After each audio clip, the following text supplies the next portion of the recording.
Please please मुझे मत मारो, मुझे जीना है। सीआईडी की आई गैंग सीरीज में डॉक्टर सालुंखे को गद्दार डिक्लेयर कर दिया गया है, लेकिन इस वीडियो में हम डिस्कस करने वाले हैं कुछ ऐसे रीजंस कि क्यों डॉक्टर सालुंखे गद्दार नहीं हो सकते एंड क्यों ये एक्चुअल ट्विस्ट कुछ और होगा। तो गाइस सबसे पहली बात करें तो ये है कि एसीपी आयुष्मान और डॉक्टर सालुंखे दोनों की एग्जिट इस एपिसोड में हुई है, लेकिन जो फेयरवेल मिली है वो सिर्फ एसीपी आयुष्मान यानी कि पार्थ समथान को ही मिली है। अगर दोनों कैरेक्टर्स की परमानेंट एग्जिट होती तो डॉक्टर सालुंखे को भी परफेक्ट ऐसा प्रॉपर फेयरवेल दिया जाता, जहाँ पे केक वगैरह कट किया जाता है एंड डॉक्टर सालुंखे को अच्छे से शो से विदा किया जाता। लेकिन ये फेयरवेल सिर्फ एसीपी आयुष्मान को दी गई है। इतने सालों से सालुंखे ने सीआईडी किया है, अगर उनकी परमानेंट होती एग्जिट तो उनका भी ऐसा फेयरवेल किया जाता। और अगर आप रिएक्शंस देखेंगे डॉक्टर सालुंखे के, जब एसीपी प्रद्युमन बारबोजा के साथ फंस गए थे तो बहुत ज़्यादा वो टेंशन में थे एंड इवन जब बॉम्ब ब्लास्ट हो गया एंड इनको लगा कि एसीपी प्रद्युमन मर गए, उसके बाद भी ये बहुत ज़्यादा रो रहे थे और कह रहे थे कि मेरी कानों में वो बॉम्ब की आवाज़ अभी तक गूंज रही है, जो कि रिएक्शंस काफ़ी ज़्यादा रियल लग रहे थे। ऐसा तो नहीं लग रहा वो वाले एपिसोड्स में कि डॉक्टर सालुंखे किसी भी तरह की गद्दारी करके कोई रोने का नाटक कर रहे हों, जो कि बहुत ही ज़्यादा रियलिस्टिक एक्सप्रेशंस लग रहे थे। एंड इवन एपिसोड 34 में एक ऐसी कहानी देखने को मिली थी जहाँ पर डॉक्टर्स जो है पेशेंट्स के ऑर्गन्स बेच रहे थे एंड ये आई गैंग वालों के साथ मिले हुए थे। सीआईडी वालों ने इनको पकड़ लिया था, डॉक्टर्स को भी नर्सेज को भी, एंड इनसे पूछताछ करी जा रही थी। लेकिन इससे पहले ये कुछ रिवील करें, पहले ही इन तीनों ने जहर खा लिया एंड ये मर गए एंड इनकी चेकिंग पहले हुई थी, जहर किसी के पास भी नहीं था एंड ये डिक्लेयर हुआ था कि यहाँ पर जब ये आकर इंटेरोगेशन रूम में बैठ गए उसके बाद किसी गद्दार ने इनको जहर दिया है, बिकॉज पहले तो इनके पास था नहीं। और यहाँ पर डॉक्टर सालुंखे तो थे ही नहीं, यहाँ पे तो सीआईडी की कोर वाली टीम थी, फोरेंसिक्स का कोई भी नहीं था। तो आखिर इनको जहर किसने दी? डॉक्टर सालुंखे गद्दार अगर हैं तो इन तीनों के पास जहर कहाँ से आया? एंड आई गैंग के ये जो बंदे हैं इनको पॉइजन आखिर सीआईडी की टीम में से किसने दी? एंड डॉक्टर सालुंखे तो हो नहीं सकते बिकॉज वो तो यहाँ पर प्रेजेंट ही नहीं थे। यहाँ पे जो प्रेजेंट था उनमें से ही किसी ने पॉइजन दी थी, ऐसा बताया गया था उस एपिसोड में। तो रिसेंटली एसीपी प्रद्युमन का डीएनए टेस्ट करवाया गया था ये जानने के लिए कि असली वाले हैं या फिर नकली वाले हैं। डॉक्टर सालुंखे ने ही वो डीएनए टेस्ट किया था। अब अगर डॉक्टर सालुंखे बारबोजा के साथ मिले हुए थे तो फिर वो अपने डीएनए टेस्ट को ये भी कह सकते थे कि रिजल्ट्स नेगेटिव आए हैं, वो ये भी कह सकते थे कि ये असली वाला एसीपी प्रद्युमन नहीं है, ये कोई बहरूपिया है, ताकि असली वाला एसीपी प्रद्युमन सीआईडी में वापस ना आ सके।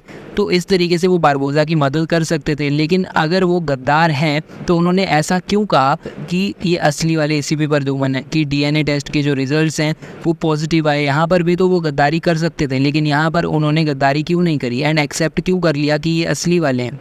एंड ऑल्सो डॉक्टर सालुंखे ने जो रीज़न दिया अपनी गद्दारी का वो ये दिया कि सीआईडी वाले उनका क्रेडिट खा जाते थे, इस करके उन्होंने ये सब किया, जो कि बहुत ही फुलिश टाइप का रीज़न है। एंड ऐसा लग रहा है कि डॉक्टर सालुंखे ने झूठा रीज़न दिया है एंड असली रीज़न या तो वो बताना नहीं चाह रहे या फिर उनको प्रेशराइज़ किया जा रहा है आई गैंग या बारबोजा की तरफ से कि वो असली रीज़न नहीं बता पा रहे हैं, बिकॉज इस रीज़न की कोई भी सेंस नहीं बनती है। बहुत ही ज़्यादा झूठा रीज़न लग रहा है एंड मुझे यही लगता है कि आने वाले एपिसोड्स में रिवील किया जाएगा कि ये रीज़न में कोई भी सच्चाई नहीं थी।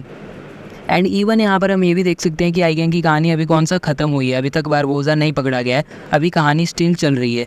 एंड आई गैंग की कहानी जब तक चल रही है तो सालुंखे का मेंशन तो होगा ही, बिकॉज वो गद्दार है। गद्दार वाली सीरीज़ का अभी तक ये डिक्लेयर किया गया है। आई एम श्योर कि आई गैंग की कहानी को जब कंटिन्यू किया जाएगा तो डॉक्टर सालुंखे को दिखाया जाएगा। इवन हम कंपेयर करें सीज़न 1 से तो श्रेया ने गद्दारी करी थी। श्रेया तो उस टाइम पर परमानेंट मेंबर सीआईडी की थी भी नहीं, काफ़ी टाइम पहले छोड़ चुकी थी, लेकिन स्टिल उसके बाद दिखाया गया कि उसकी क्या मजबूरी थी, उसका क्या रीज़न था गद्दारी करने का। डॉक्टर सालुंखे का भी कुछ ना कुछ रीज़न रहा होगा श्रेया के जैसे ही, या तो किसी तरीके से बारबोजा ने उन्हें प्रेशराइज़ किया होगा या फिर मजबूर किया होगा या फिर उनके किसी फैमिली मेम्बर को कोई ना कोई हार्म पहुँचाने की करी होगी कोशिश। डॉक्टर सालुंखे ने सीआईडी में 27 से ज़्यादा ईयर्स स्पेंड किए हैं। इतने टाइम से वो एसीपी प्रद्युमन के साथ जुड़े हुए हैं। अगर कोई और कैरेक्टर गद्दारी करता तो एक बार फिर भी समझ आता, लेकिन डॉक्टर सालुंखे जो इतने डिकेड्स से एसीपी के साथ जुड़े हुए हैं वो कभी भी गद्दारी नहीं कर सकते, बिकॉज इतने सारे सालों में अगर कोई क्रेडिट वाली बात होती या फिर सच में उन्होंने गद्दारी करनी होती तो उनको बहुत सारे मौके ऑलरेडी मिले होंगे इतने बड़े करियर में, वो कभी भी पहले भी गद्दारी कर सकते थे, लेकिन आज तक तो उन्होंने कभी गद्दारी नहीं करी। एंड इवन सीज़न 1 में भी बारबोजा के साथ सालुंखे के सीन्स थे। अगर गद्दारी करनी होती तो बारबोसा के साथ मिलकर वो पहले सीज़न में भी गद्दारी कर सकते थे। तो इस लेवल का बंदा जो कि इतने सालों से सीआईडी के साथ है, वो ऐसे रीज़न के लिए डेफिनेटली गद्दारी नहीं करेगा, बिकॉज वो इतने लंबे समय से सीआईडी के साथ है, उनका इतना ज़्यादा एक्सपीरियंस है एंड इतना बड़ा बॉन्ड है एसीपी प्रद्युम्न के साथ, जो कि ऐसे ही अचानक से नहीं टूट सकता। एंड ऑल्सो अभी रिसेंट एपिसोड्स में डॉक्टर तारिका की रिटर्न भी हुई है, तो ये भी हो सकता है कि मेकर्स ने जानबूझकर डॉक्टर सालुंखे को थोड़ी देर के लिए गायब किया हो ट्विस्ट के लिए, तब तक डॉक्टर तारिका को वो दिखा सके एंड अभिजीत एंड तारिका की जो स्टोरी है उसको थोड़ा कंप्लीट कर सके, बिकॉज फैंस की बहुत ज़्यादा डिमांड रही है। सीआईडी के बजट प्रॉब्लम्स तो हम सब जानते ही हैं। इवन सैटरडे और संडे में जो कास्ट है वो हाफ डिवाइड होकर आती है, क्योंकि जो है उनके पास सारे एक्टर्स को एक ही एपिसोड में रखने का बजट जो है वो नहीं होता।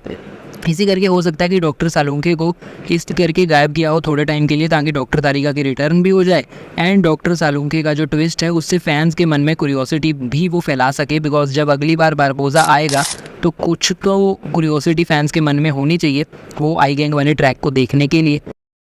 तो ये कुछ ऐसे रीजंस हैं जिस करके मुझे लगता है कि डॉक्टर सालुंखे गद्दार डेफिनेटली नहीं होने वाली है। वीडियो लाइक शेयर कर दीजिए और कमेंट्स में अपनी राय ज़रूर बताइएगा। सीआईडी के और इंटरेस्टिंग वीडियोस पाने के लिए हमें सब्सक्राइब कर लीजिए और बेल आइकन दबाना ना भूलिएगा। अभी के लिए चलता हूँ, गुड बाय।